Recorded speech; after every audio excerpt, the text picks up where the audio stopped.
தாங்க ஆண்டவரே.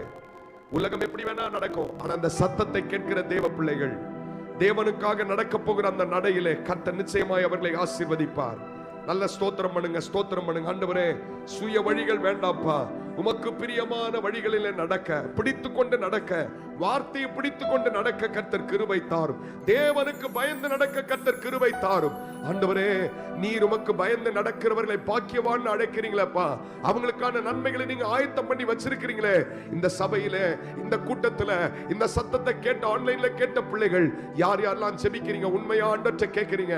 ஆண்டவரே, உத்தமமாய் நடக்க எனக்கு கிருபை தாரும். ஆண்டவரே, ஒரு பிரித்தெடுக்கப்பட்டவனாய் தேவனுடைய வார்த்தைகளை பிடித்துக் கொண்டவனாக, தேவனுக்கு பயந்து நடக்கிற ஒரு நடையாக கர்த்தர்களை மாற்றுவீராக. அப்படி செய்கிற ஒவ்வொரு பிள்ளைகளுக்கும் கர்த்தர் நன்மையானவைகளை தந்த அற்புதமாய் நடத்துவாராக. ஹல்லேலூயா.